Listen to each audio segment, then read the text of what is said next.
இந்த video skip பண்ணாம பாருங்க. அப்பதான் நான் என்ன விஷயம் சொல்றேன்னு உங்களுக்கு புரிய வரும். Let's start a video with a positive mind. Welcome to the world of Brain Rot Mame. This video was recorded on November 23th, 2023. அனைவருக்கும் வணக்கம். நான் உங்கள் அருண் மனோஜ்குமார். இன்னைக்கு நம்ம பார்க்க போற ஒரு திரை விமர்சனம் என்ன அப்படின்னு பாத்தீங்கன்னா, இயக்குனர் பிரேம்குமார் அவர்களுடைய இயக்கத்துல நடிகர் விஜய் சேதுபதி, நடிகை த்ரிஷா, அதுக்கப்புறம் ஆதித்யா பாஸ்கர் மற்றும் கௌரி ஜி கிஷன் அவங்க எல்லாம் லீட் ரோல் பண்ணி நடிச்ச 96 திரைப்படத்தை பத்தி நம்ம பார்க்க போறோம். இந்த 96 திரைப்படம் ஒரு லவ் சப்ஜெக்ட் அப்படின்னு சொல்றதை விட அது ஒரு டிவைன் சப்ஜெக்ட் அப்படின்னு சொல்லலாம். லவ் இஸ் பிளைண்ட் அப்படின்னு ஒரு விஷயம் சொல்லுவாங்க. இப்ப இருக்கிற ஜென்ரேஷன்ல எல்லாம் பாத்தீங்கன்னா லவ்ங்கிறது ஒரு டாக்ஸிசிட்டியை நோக்கி போயிட்டு இருக்கு. ஓகேங்களா, அப்படி எல்லாம் போயிட்டு இருக்கிற இந்த காலகட்டத்துக்கு ஏதுவான ஒரு திரைப்படம். லவ் எல்லாம் இப்படியும் ஒரு லவ் இருக்கா அப்படின்னு பல பேரையும் இன்னமும் ஆச்சரியத்துல மூழ்கடிச்ச ஒரு திரைப்படமா. ஐ மீன், நான் சொல்றது இந்த 2K ஜென்ரேஷன்ல ஒரு சிலர் எப்படி டாக்ஸிசிட்டியா இருக்காங்களோ அவங்க கூட இந்த படத்தை பார்த்து கொஞ்சம் திருந்தலாம். அந்த மாதிரி ஒரு உருப்படியான ஒரு ஆழமான ஒரு அழுத்தமான ஒரு திரைப்படமா தான் இந்த 96 திரைப்படம் இருக்கு. இந்த திரைப்படத்துல பாத்தீங்க அப்படின்னா கதை அப்படின்னா ஒரு பிளாட் ஸ்டோரி என்ன அப்படின்னு பாத்தீங்கன்னா, 1994 பாத்தீங்கன்னா ராமச்சந்தர் அப்படிங்கிற ஒருத்தரும் அங்க ஜானு அப்படிங்கிற இன்னொரு கேரக்டர், இந்த ரெண்டு கேரக்டர் தான் ஸ்கூல் மேட்ஸ், ரெண்டு பேருமே கிளாஸ்மேட்ஸ். ஜானு அவர்கள் நல்ல பாடக்கூடிய திறமை உள்ளவங்க, ராம் அவர்கள் நல்ல படிக்கக்கூடிய ஒரு நபர், நல்ல படிப்பாப்புல. இவங்க ராம் அவர்கள் ஜானு மேல ஒரு ஒன் சைடடா லவ் இருப்பாங்க, ஜானு அவர்கள் ராம் மேல ஒரு ஒன் சைடடா லவ் இருப்பாங்க. ஆனா அது ரெண்டு பேருமே சொல்லிக்க மாட்டாங்க. ஓகேங்களா, அதுக்கப்புறம் பாத்தீங்கன்னா இதுல ஒரு கேரக்டர் இன்னொரு கேரக்டர் என்னன்னா, ராமோட ஃப்ரெண்ட், ராமுக்கும் ஜானுக்கும் ஒரு காமனான ஒரு ஃப்ரெண்டு வருவாங்க. அவங்க ராம் அண்ணா தான் கூப்பிடுவாங்க. ஜானுவோட பெஸ்ட் ஃப்ரெண்டு. அவங்களும் ஒரு நல்ல ஒரு ரோலா அந்த கேரக்டர்ல நடிச்சிருப்பாங்க. இது பிளாஷ்பேக் போர்ஷன் சொல்றேன். ஓகேங்களா, அவங்க ரெண்டு பேருமே பாத்தீங்கன்னா பேசிக்க மாட்டாங்க, ஒருத்தரும் பெருசா பேசிக்க மாட்டாங்க. லவ் ரெண்டு பேருக்குமே பயங்கரமா இருக்கும். இது 10வது முடிஞ்சதுக்கு அப்புறம் பாத்தீங்கன்னா விஜய் சேதுபதி, அதாவது இந்த ராம் கதாபாத்திரம் பாத்தீங்கன்னா அவங்க அப்பா வெளியூருக்கு போயிடுவாங்க. ஸோ அவங்களோட வெளியூர்ல போய் படிச்சுட்டு இருப்பாப்ல. அப்படியே பாத்தீங்க அப்படின்னா ஜானு அவர்கள் காலேஜ்ல சேர்ந்திருப்பாங்க. அப்ப ஜானுவை பார்க்கலான்னு ராம் அவர்கள் போகும்பொழுது பாத்தீங்க அப்படின்னா அவருக்கு ஒரு மிகப்பெரிய ஏமாற்றம் வருது. ஜானு அவர்கள் ஏற்கனவே ஒரு பெரிய பிரச்சனையில இருக்கிறாங்க. ஓகேங்களா, ஒருத்தர் ஸ்டாக் பண்றாரு. ஸோ அவர் தான் அவரை திட்டுங்கிற அவரை தான் ஆக்சுவலா திட்டிருப்பாங்க. ஆனா ஒரு பை சான்ஸ் ஒரு கோ இன்சிடென்ஸ்ல வேற மாதிரி கன்வே இருக்கும்.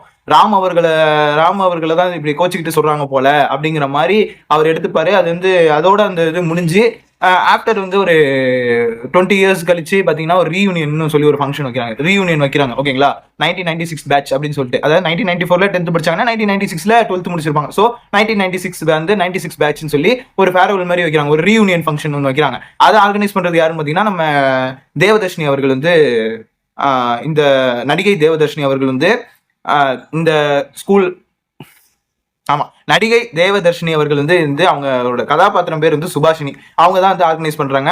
பக்ஸ் நம்ம எல்லாருக்குமே தெரியும், பக்ஸ்ன்னு சொல்லி ஒருத்தர் இருப்பார் தெரியுமா, நடுவுல கொஞ்சம் பக்கத்து காணும். அந்த பக்ஸ் அவர்கள் தான் இந்த படத்துலயும் நடிச்சிருப்பாப்ல, ராமோட ஃப்ரெண்டாவும் நடிச்சிருப்பாப்ல. அதான் ராம இவங்க எல்லாமே ஒரு ஃப்ரெண்ட்ஸ் தான் வச்சுங்களேன், அவங்க எல்லாம் நடிச்சிருப்பாங்க. விஜய் சேதுபதி அவர்கள் ஒரு போட்டோகிராஃபரா இருப்பார். ஓகேங்களா, விஜய் சேதுபதி அவர்கள் ஒரு போட்டோகிராஃபர். ஜானு அவர்கள் மேரீடான வெல் செட்டில்டு ஃபேமிலியில இப்ப அவங்க இருக்கிறாங்க. ஓகேங்களா, அவங்களுக்கு ஒரு பையன் ஒரு பொண்ணு, அந்த மாதிரி ஒரு பொண்ணு ஒரு பையன் நினைக்கிறேன். ஆமா, அவங்க ஒரு ஃபேமிலி உமனா இருக்காங்க. ஆனா நம்ம தலைவன் ராம் அவர்கள் சிங்கிளாவே இருக்காப்ல. சிங்கிள் பசங்க ஒரு பொண்ணை பார்த்தால் மண்ணை பார்ப்போம் அப்படின்னு இருக்காப்ல. அது எந்த அளவுக்கு அப்படின்னா, அவர் போட்டோகிராஃபர் தானே, அவரோட ஸ்டூடெண்ட்ஸ் எல்லாமே மோஸ்ட்லி கேர்ள்ஸா தான் இருப்பாங்க. அங்க தலைவன் ஒரு ஸ்ட்ரிக்டான வாத்தியாரா தான் இருப்பாப்ல. லைக் ஒரு பேராண்மை படத்துல வர்ற ஜெயம் ரவி அவர்கள் மாரி கொஞ்சம் ஃப்ரெண்ட்லி அண்ட் ரொம்ப ஸ்ட்ரிக்டாவும் இருப்பாப்ல. ஆனா ஒரு பொண்ணு அதுல ஒரு பொண்ணு விஜய் சேதுபதி அவர்களுக்கு ஒரு ரூட் விடும், அதாவது கிரஷா இருக்கும். ஓகேங்களா, கிரஷ் மெட்டீரியல் தான் இருப்பாப்ல. அதுக்கப்புறம் அந்த ஒரு சீன் அது ஒரு போற போக்குல ஒரு கடந்து போற மாதிரியான ஒரு சீனா இருக்கும்.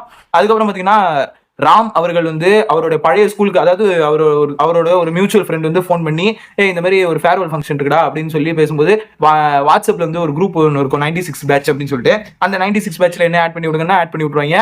இந்த மாதிரி பண்ணும்போது இந்த மாதிரி ஃபேர்வெல் ஃபங்க்ஷன் அப்படின்னு சொல்லிட்டு ரீயூனியன் அப்படின்னு சொல்லிட்டு இது பண்றாங்க. அப்ப ஸ்கூல்ல போய் பாக்குறாரு, அவர் படிச்ச பழைய ஸ்கூல், அந்த 1994 அவர் 10th படிக்கும் போது எந்த ஸ்கூல்ல படிச்சாரோ அந்த ஸ்கூல் கேட்டுல போய் நிக்கிறாரு. அங்கதான் என்ன கண்ணே வணக்கம் அண்ணாத்த அப்படின்னு சொல்லக்கூடிய நம்ம தலைவன் ஜனகராஜன் அவர்கள், அதாவது ஒத்த கண்ணு முடிக்கிட்டு இப்படி பேசுவாப்ல. நான் சும்மா ஒரு வீடியோ ஃப்ளோல விட்டுட்டேன். ஓகேங்களா, அண்ணாமலை முழுசா பாத்துட்ட போல அப்படின்னு சொல்லுவார்ல, அந்த ஜனகராஜ் அவர்கள் கேட் வாட்ச்மேனா இருப்பாப்ல. ஓகேங்களா, அவரும் ஒரு நல்ல ரோல்ல நடிச்சிருப்பாப்ல. ஓகேங்களா, நல்ல திரைப்படமா ஒரு ஃபீல் குட் மூவில அவரும் கடைசியா ஒரு படம் நடிச்சிருக்காப்ல. அதுக்கப்புறம் இன்னும் அவர் ஆளு காணோம். இந்த ஃபிளாஷ்பேக் போர்ஷன் டக்குன்னு வந்து நான் ஃபிளாஷ்பேக் போர்ஷன் ஆல்ரெடி எக்ஸ்பிளைன் பண்ணிட்டேன். ஸோ இப்போ அந்த ஸ்கூல் என்ட்ரு ஆகும் பொழுது ஸ்லோவாக இருக்கும். அந்த ஃப்ரேம் பார்த்தீங்கன்னா ரொம்ப ஸ்லோவான சீன்ஸ் எல்லாம் இருக்கும். ரொம்ப சீன்ஸ் எல்லாம் பார்த்தீங்கன்னா நிறைய ஃப்ரேம் வச்சு எடுத்திருப்பாங்க. ஓகேங்களா, அப்படியே போயிட்டே இருக்கும். அப்படியே படம் போகும்போது அந்த ஃபிளாஷ்பேக்லாம் ஓப்பன் ஆகும். இந்த படத்தில் நல்லா பார்த்தீங்க அப்படின்னா சின்ன வயசு அந்த ராம் கதாபாத்திரம் யார் நடிச்சிருப்பாரு, அந்த ராமச்சந்திரன்கிற கதாபாத்திரத்தை யார் நடிச்சிருப்பாங்க அப்படின்னா MS பாஸ்கர் அவர்களுடைய பையன் ஆதித்ய பாஸ்கர் அவர்கள் தான் அந்த படத்தில் நடிச்சிருப்பாங்க. நல்லா இருக்கும். அந்த அருமையான ஒரு இது வந்து சூப்பராக இருக்கும். அண்ட் வந்து கௌரி கே கிஷன் அவர்கள் வந்து பாத்தீங்கன்னா இந்த படத்துல நடிச்சு இந்த படத்தோட தெலுங்கு வெர்ஷன்ல இந்த படம் வந்து ஜானுங்கிற பேர்லயே வந்து தெலுங்குல ரிலீஸ் ஆயிருக்கும். அந்த படத்துல யார் நடிச்சிருக்கா அப்படின்னு பாத்தீங்கன்னா நம்ம அதாவது சமந்த் அவர்கள் வந்து நடிச்சிருப்பாங்க. அதுல உள்ள எல்லா டெக்னீஷியன்ஸும் அந்த படத்திலேயே நடிச்சிருப்பாங்க. ஓகேங்களா, ஐ மீன் அந்த டெக்னீஷியன்ஸ் எல்லாமே அந்த படத்திலேயே ஒர்க் பண்ணிருப்பாங்க. கோவிந்த் வசந்தால இருந்து பிரதீப் குமார் அவர்கள் இருந்து சிம்மை அதுக்கப்புறம் இந்த மாதிரி எல்லாருமே வந்து அந்த இதுல ஒர்க் பண்ணிருப்பாங்க. ஓகேங்களா, ஒன்னும் இல்ல 96ங்கிற திரைப்படத்தை அங்க ஜானு எடுத்திருப்பாங்க. அதே 96 தான், அதே தான், அதே எல்லா போக்குவரத்தும் அதே தான். ஓகேங்களா, நம்ம டப்டு வெர்ஷன் இந்த படம் பார்த்தாச்சு. ரெண்டுலயுமே ஒரே மாதிரி ஃபீல் கொடுத்துருக்கு. இது என்ன சோகம் அப்படின்னா இந்த 96ல இருக்கிற அதே பாடல்களை அப்படியே ஜானு டப்டுல இருந்து யூஸ் பண்ணியிருக்கலாம் அப்படிங்கிற ஒரு மனக்குறை இருந்துச்சு. ஓகே, இப்போ நான் வந்து 96க்குள்ள வரேன். ஓகேங்களா, 96ம் ஜானும் கிட்டத்தட்ட ஒண்ணுதாங்க. ரெண்டுமே ஒண்ணுதான். இந்த ரெண்டு படத்துமே நான் ரெண்டுக்குமே ரிவ்யூன்னு சொல்லிட்டு போயிடுறேன். ஓகேங்களா, இதுக்கு நான் செப்பரேட்டா தெலுங்குலதையும் பேசி ஆகணும். பட் ஜானுன்னு சொல்லி நான் ரிவ்யூ எடுத்தேன் அப்படின்னா நான் அதை தெலுங்குல பேசி கன்வே பண்ணணும். பட் நம்ம வந்து தமிழ்லேயே கன்வே பண்ணிக்கலாம். ஓகேங்களா, இந்த ஃபிளாஷ்பேக் போர்ஷன் வந்து உள்ள போவோம். நான் ஆல்ரெடி அந்த ஃபர்ஸ்ட்லேயே சொல்லிட்டேன் உங்களுக்கு. இப்போ இந்த ஃபிளாஷ்பேக் போர்ஷன் முடிஞ்சு ஃபேர்வெல் பார்ட்டில எல்லாருமே வந்திருப்பாங்க. விஜய் சேதுபதியிலேருந்து எல்லாருமே வந்திருப்பாங்க. பட் வந்து த்ரிஷா வரல, அதாவது ஜானுங்கிற கதாபாத்திரம் வரல. அவங்க வர்றப்ப அவங்களும் விஜய் சேதுபதி அவர்களும் வந்து மீட் பண்ற அந்த ஒரு பர்டிகுலர் சீன் வந்து தியேட்டர்லேயே வந்து பயங்கரமான ஒரு கூஸ் பம்ப்ஸ். ஓகேங்களா, நிறைய கைத்தட்டல் வாங்கின சீன்ஸ், நிறைய டைலாக்ஸ் எல்லாம் ரொம்ப ஷார்ப்பா நீட்டா நேர்த்தியா இருக்கும். அப்புறம் அவங்க ரெண்டு பேரும் மட்டுமே வந்து போர்ஷன்ஸ் அப்படியே கொண்டு போற மாதிரியான சீன்ஸ் இருக்கும். அதுலேயும் பாத்தீங்கன்னா அவர் வீட்டுக்கு அவருடைய ரூம்ல வந்து அழைச்சிட்டு போவாரு, அவரோட ரூம்ல அழைச்சிட்டு போவாரு. அந்த மாதிரி அவர் வீட்டுக்கு அழைச்சிட்டு போவார். ஆக்சுவலா ரூம்ல இருப்பாங்க, ஆனா இந்த ஒரு நைட் ஃபுல்லா வந்து பாத்தீங்கன்னா அவங்களோடய தான் டைம் ஸ்பெண்ட் பண்ணுவாங்க. த்ரிஷா அவர்கள் விஜய் சேதுபதி அவர்களோட, அதாவது ஜான் வந்து ராமோட தான் இருப்பாப்ல. வந்து பாத்தீங்கன்னா எந்த இடத்துலயும் ஒரு டச்சிங் சீன் இருக்காது, கிசிங் சீன் இருக்காது, எதுவுமே இருக்காது. ரெண்டு பேரும் வந்து ரெண்டு ஃப்ரெண்ட்ஸ் வந்து எப்படி பேசிக்கிறாங்களோ அதே மாதிரி பேசிக்கிறாங்க. ஆனா ரெண்டு பேருக்கு மனசுலயும் இன்னும் அந்த காதல் அப்படிங்கிற ஒரு விஷயம் இருக்கு அப்படிங்கறத வந்து இது பண்ணுவாங்க. ஓகேங்களா, அது ரெண்டு பேருமே வந்து வார்த்தைகளாலையும் சரி அவங்களோட மௌனங்கள்லயுமே சரி வந்து அதை கன்வே பண்ணியிருப்பாங்க. இந்த படத்துல உள்ள பாடல்கள் எல்லாமே அதுக்கு ஒரு உறுதுணையா இருக்கும். அதுலயும் வந்து காதலே, அதுக்கப்புறம் வந்து நீ இரவுக்கு தீவாய், ஓகே இரவுக்கு தீவாய் அந்த பாடலா இருக்கட்டும், ஏன் அப்படின்னு சொல்லி ஒரு பாடல் இருக்கு. அந்த பாடல் இந்த எல்லாமே வந்து பாத்தீங்கன்னா அந்த படத்தோட அப்படியே ஒட்டி வர்ற ஒரு பாடல்கள். ஓகேங்களா, அதுலயும் இந்த இரவுக்கு தீவாய்ங்கிற பாட்டு இருக்கு. பிரதீப் அவர்கள் வந்து ஒரு மேஜிக் பண்ணிருப்பாரு. அந்த தினம் தினம் அப்படின்னு ஒண்ணு வரும். அந்த இடங்கள்லாம் அப்படியே நம்ம வந்து ஏதோ நம்ம சோல் அப்படியே யாரோ எடுத்து யாரோ நம்மள வந்து அப்படியே விண் உலகத்துக்கு அனுப்புற மாதிரி ஒரு ஃபீல் வந்து கிரியேட் பண்ணோம். அந்த மாதிரி ஒவ்வொரு பாடல்களும் வந்து பாத்தீங்கன்னா ஒரு மாதிரி ஸ்லோவா தானே இருக்கும். ஆனா அந்த பாடலை கேட்கற அளவுக்கு நம்மள்ட்ட பேஷன்ஸ் இருந்துச்சு அப்படின்னா அது ஒரு வேற ஒரு உலகத்துக்கு அழைச்சிட்டு போவோம். லைஃப் ஆஃப் ராம் அந்த பாடல் வந்து கேட்டிருப்பீங்க. அதோட தெலுங்கு வெர்ஷனையும் கேட்டிருப்பீங்க. அந்த தெலுங்குல உள்ள வெர்ஷனை வந்து தமிழ்ல வெர்ஷன் பண்ணி ஒரு பாட்டு, அந்த பாடலுமே வந்து பயங்கரமா இந்த இப்ப ட்ரெண்டிங்ல இருக்கு. எல்லா டவுன் பஸ்லயும் சரி, வாட்ஸ்அப் ஸ்டேட்டஸ்லயும் சரி, பல இடங்கள்ல வந்து அந்த பாடல்களை நம்மளால கேட்க முடியுது. அந்த பாடலை நம்மளால கேட்க முடியுது. அதாவது லைஃப் ஆஃப் ராம், ஓகேங்களா, தெலுங்குலயும் அந்த பேர்ல தான் ரிலீஸ் ஆனிச்சு, தமிழ்லயும் தான் ரிலீஸ் ஆனிச்சு. ஆனா தமிழை விட தெலுங்குல கொஞ்சம் வேற மாதிரி அந்த லாங்குவேஜ்க்கு ஏற்ற மாதிரி பண்ணிருப்பாங்க. அதை அப்படியே தமிழ் வெர்ஷன்ல ரெடி பண்ணிருப்பாங்க. ஓகேங்களா, இந்த படத்துடைய பாடலாசிரியர் யாருன்னு பாத்தீங்கன்னா இந்த 96 படத்துல உள்ள பாடலாசிரியர் பேர் கார்த்திக் மேத்தா. அவருடைய பாடல் வரிகள், அந்த வரிகள் எல்லாமே அப்படியே நம்மள வந்து உள்ள போட்டு என்னமோ பண்ணும். ஓகேங்களா, உண்மையா வந்து ஒரு பொண்ணை நம்ம விரும்பி இருந்தோம், ஒரு ரிலேஷன்ஷிப்குள்ள நம்ம இருந்திருக்கோம் அப்படின்னா உண்மையாவே அப்படிலாம் நாங்க ஒன் சைடா ஒரு லவ் பண்ணியிருந்தோம். ஒரு டிவைன்ஃபுல்லான ஒரு ஒன் சைட்ல வந்து பண்ண ஒவ்வொரு பர்சனுமே அந்த கார்த்திக் மேத்தா அவர்களுடைய லிரிக்ஸுக்கு ஒரு அடிக்ட் ஆயிருப்பாங்க. ஓகேங்களா, கிட்டத்தட்ட அடிக்ட்ங்கிறத தாண்டி அந்த இதை ரிலேட் பண்ணிப்பாங்க. ஓகேங்களா, அந்த அளவுக்கு கார்த்திக் மேத்தா அவர்களுடைய பாடல் வரிகளும் அண்ட் வந்து இதுல பாத்தீங்கன்னா கோவிந்த் வசந்தா அவர்களுடைய இசை பயங்கரமா பக்கபலமா இருந்திருக்கும். பேக்ரவுண்ட் ஸ்கோர்லயே நல்லா பின்னி பெடல் எடுத்திருப்பாப்ல. அதுக்கப்புறம் இதுல பாடகர்களா பாத்தீங்கன்னா பாடகர்கள் ரெண்டு சிங்கர்ஸ் தான் மெயினா, அந்த ரெண்டு சிங்கர்ஸ் தான் இருப்பாங்க. பிரதீப் அவர்களும் சிம்மை ஸ்ரீபதா, அதாவது சிம்மை மேம் இருக்காங்களே, அவங்களும் இந்த ரெண்டு சிங்கர்ஸ் தான் பக்க பலம் அந்த பாடல்களுக்கு. படத்துக்கே பலம் எதுனா பாடல்கள், அந்த பாடல்களுக்கு பலம் யாருன்னா இவங்க ரெண்டு பேரும். கோவிந்த் வசந்தா அவர்களோட இசை, அவர் ஆக்சுவலா ஒரு வயலின் வாசிக்கிறவரு. ஆனா அவரும் நல்ல கம்போசிங்லாம் பயங்கரமா கம்போஸ் பண்ணி வச்சிருக்காரு. அவருடைய டெபியூட் மூவி இது இந்த படம். ஆனா அந்த அளவுக்கு அது நமக்கு இது ஒரு டெபியூட் மூவி அப்படின்னு நம்ம சொன்ன அவங்க இதுதான் அவங்க டெபியூட் மூவி அப்படின்னு சொன்னாலும் நம்ப முடியாத அளவுக்கு அவ்வளோ ஒரு எக்ஸ்பீரியன்ஸ்டு மியூசிக் டைரக்டர் எந்த அளவுக்கு கம்போஸ் பண்ணாங்களோ அந்த இதுக்கு ஒரு 100க்கு ஒரு 200% வந்து கம்போஸ் பண்ணியிருப்பாங்க. அண்ட் வந்து இதுல வந்து எல்லாத்தையோடையும் ஒரு மேஜர் ரோல் பிளே பண்ணது வந்து இளையராஜா அவர்களுடைய பாடல்கள். ஓகேங்களா, மேஸ்ட்ரோ இளையராஜா, நம்ம இசைஞானி இளையராஜா அவர்களுடைய பாடல்கள் தான் பயங்கரமா மேஜரா ரோல் பண்ணியிருந்துச்சு. 3 பாடல்கள், யமுனை ஆற்றிலே ஈரக்காற்றிலே அந்த பாடலா இருக்கட்டும், தென்றல் வந்து தீண்டும் போது பாடலா இருக்கட்டும், அதுக்கப்புறம் பாத்தீங்க அப்படின்னா இது புத்தம்புது மாலை ஆமா சாரி புத்தம்புது காலை புன்னிற வேலை அப்படிங்கிற அந்த பாடலா இருக்கட்டும், யமுனை ஆற்றிலே ஈர காற்றிலே கண்ணனோடு தான் ஆட அந்த பாட்டா இருக்கட்டும், எவரும் சொல்லாமலே பூக்களும் காத்தில் வீசுது அதுவா இருக்கட்டும். இந்த 3 பாடலுமே வந்து அந்த 96ல பயங்கரமா வந்து ஒரு மேஜர் ரோலை பிளே பண்ணியிருக்கோம். ஏன்னா நம்ம ஸ்டார்டிங்லேயே சொன்னோம்ல, ஜானு அவர்கள் வந்து ஒரு நல்ல பாடகர், ஒரு நல்ல பாடல் திறமை உள்ள ஒரு ஆள் அப்படிங்கிறது வந்து அந்த படத்துல ரொம்ப மென்ஷன் பண்ணியிருப்பாங்க.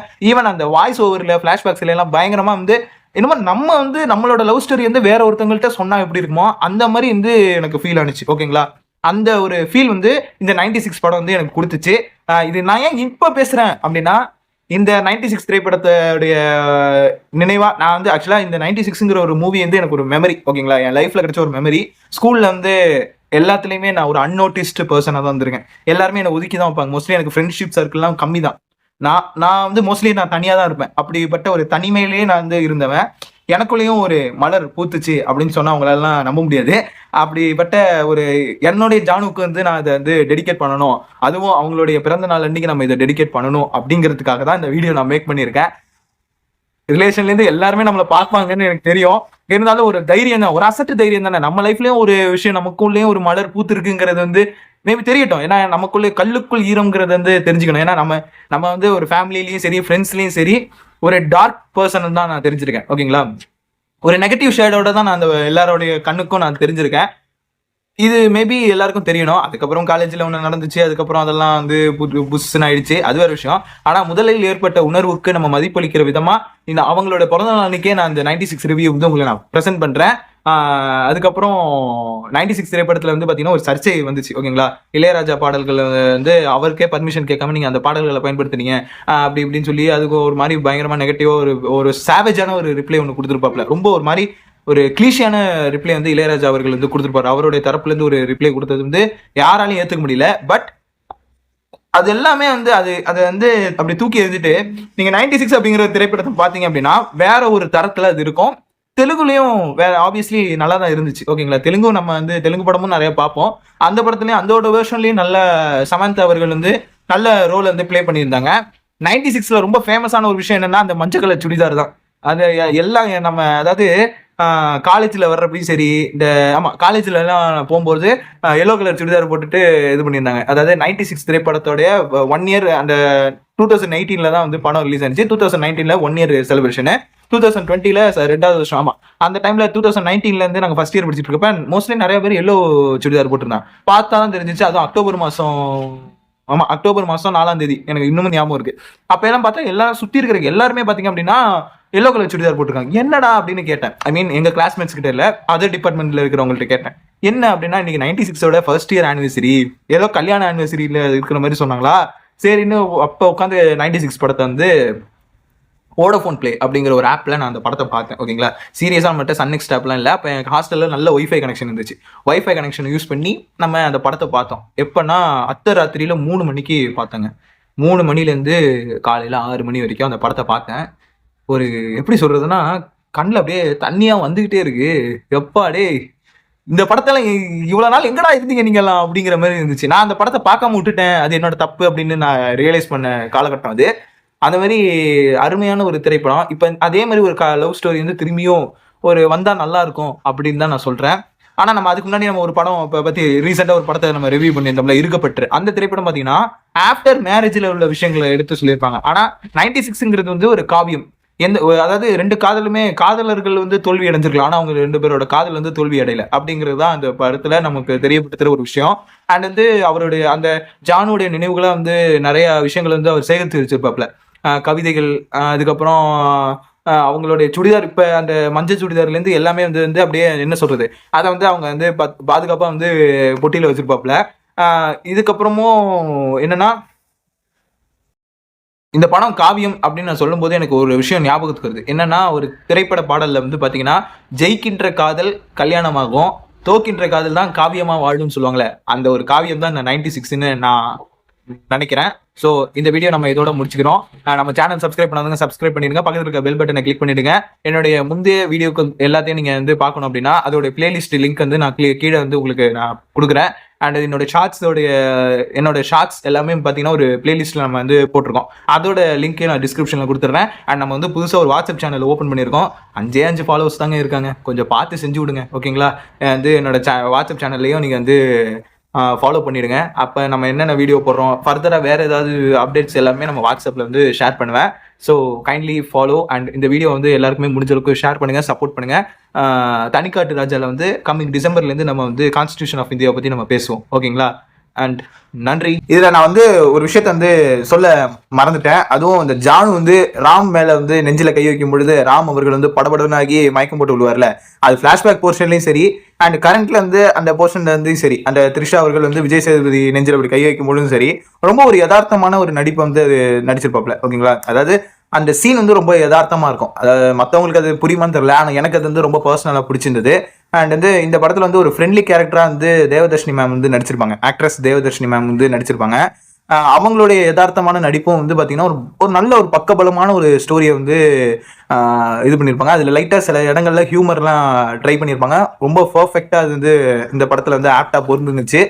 பக்ஸ் அவர்கள், அதாவது பக்ஸுங்கிற ஆக்டர் இருக்கார்ல, அவரும் இந்த படத்தில் வந்து ராம்க்கு சப்போர்ட்டிவாக ரொம்ப அழகாக வந்து அந்த ரோல் பயங்கரமாக நடிச்சிருப்பாப்ல. அண்ட் வந்து ஆடுகளம் முருகதாஸ் அவர்களும் நல்ல ஒரு ரோல் நடிச்சிருப்பாப்ல. அதுக்கப்புறம் நிறைய பேர் நிறைய விதத்துல நல்ல அவங்களுடைய நடிப்பு பங்களிப்பா நிறைய கொடுத்துருப்பாங்க. இதுல ஒரு சில டீட்டெயிலிங்கும் இருக்கு, ஆனா இது வந்து நான் பெருசா அதை நோட் பண்ணலையா, அது என்னன்னு எனக்கு தெரியல. பட் ஓவராலா இந்த படம் வந்து ஒரு ஹோல்சமான ஒரு மூவியா, அதுவும் கிளைமேக்ஸ்ல வந்து த்ரிஷா அவர்கள் வந்து விஜய் சேதுபதி அவர்களை விட்டு இப்படி போகும்பொழுது பாத்தீங்க அப்படின்னா நம்ம கண்ணுல இருந்து அப்படியே தாரத்தாரையா கண்ணீர் வருங்க. எனக்கெல்லாம் அழுது அப்படியே என்ன சொல்றது, அப்படியே ஒரு மாதிரி ஆயிட்டானாலும் உறைஞ்சிட்டேன் அப்படியே உட்காந்துட்டேன். எதுவுமே பேசல, எதுவுமே பண்ணல. அதுவும் வெள்ளனமா 6 மணிக்கு தான் நம்ம பார்த்தோமா இல்லைங்களா? அப்ப எனக்கு வந்து சரியா சாப்பிட கூட முடியல. சாப்பிட்டா எனக்கு அந்த சீன் வந்து அப்படியே ரிப்பீட் மூட்ல வருது என் மைண்ட்ல. அவங்க 2 பேரும் பேசிக்கிறது, அப்புறம் லாஸ்டா ஒரு ஹக் மட்டும் பண்ணிட்டு அப்படி போயிடுவாங்க. அதோட ஃப்ரேம் கூட பாத்தீங்கன்னா மீம் பேஜ்ல இருக்கு. ஒரு சில மீம் பேஜஸ்ல ஒரு சில இதுல எல்லாம் டிபியா வைக்கும் பொழுது நம்ம வந்து அது கடக்க முடியல, அந்த விஷயத்த நம்மளால கடந்து போக முடியல. அது நம்ம இதயத்துல வந்து ஒரு சிம்மாசனம் போட்டு உட்கார்ந்து இருக்கு அந்த பர்டிகுலர் ஃப்ரேம், ஓகேங்களா? இந்த படத்துல உள்ள பாடல்கள் வந்து நம்ம முன்னாடியே சொல்லிட்டோம். இந்த படத்துல வந்து கோவிந்த வசந்த் அவர்கள் தான் இசையமைச்சாரு. அண்ட் வந்து இந்த படத்துல வந்து கார்த்திக் மேத்தா அவர்கள் தான் லிரிசிஸ்ட் வந்து சொல்லியிருந்தோம். அவருடைய பாடல்கள் எல்லாமே வந்து பயங்கரமா இருக்கும். சாட் பஸ்டரு எஸ்பெஷலி அந்தாதிங்கிற இந்த ஒரு பாடல் வந்து பாத்தீங்கன்னா டெலிட்டட் சாங். ஆக்சுவலா அது ஒரு ப்ரொமோஷன் சாங். ஆனா அந்த பாட்டு வந்து படத்துல வைக்க முடியல. காரணம்னா டூரேஷன் கிட்டத்தட்ட பாத்தீங்கன்னா 2 மணி நேரம் 40 நிமிஷத்துக்கிட்ட போகும் படம். அதனால அந்த டூரேஷன் காரணமா வந்து பாத்தீங்கன்னா அந்த பாடல் வந்து இடம்பெறல. சரி, 7 நிமிஷத்துக்கு பாடல், அதாவது ரொம்ப வருஷத்துக்கு அப்புறம் பாத்தீங்கன்னா 7 நிமிஷத்துக்கு ஒரு பாட்டு வருது அப்படின்னு சொல்லி எக்ஸைட்மெண்டோட அந்த பாட்டை கேட்டேன், ஓகேங்களா? எக்ஸைட்மெண்டோட அந்த பாட்டை கேட்டா அந்த பாடல் எப்படி இருக்குன்னா அப்படியே போயிட்டே இருக்கு, சொர்க்க லோகத்துக்கு கொண்டு போயிட்டு இருக்கு. நடுவில் அந்த காதலே வச்ச உடனே வேற லெவல்ல ஒரு ஃபீல். திடீர்னு பார்த்தா அந்த அதினி அப்படின்னு ஒரு பக்கம் போக டக்குன்னு பாடல் முடிஞ்சிருது. எப்ப 5.5 நிமிஷத்துலேயே பாட்டு முடிஞ்சிருது. திடீர்னு பார்த்தா நம்ம நாசர் அவர்கள் வந்து, அதாவது நம்ம எம்டன் ஐயா வந்து காதல் கவிதை வாசிச்சுட்டு இருக்காரு. யார் சாமி நீ, யோ மிலிட்ரி, நீ என்ன இங்க அப்படிங்கிற மாதிரி எனக்கு இருந்துச்சு. அந்த ஒரு விஷயத்த நான் இந்த இடத்துல சொல்ல மறந்துட்டேன்.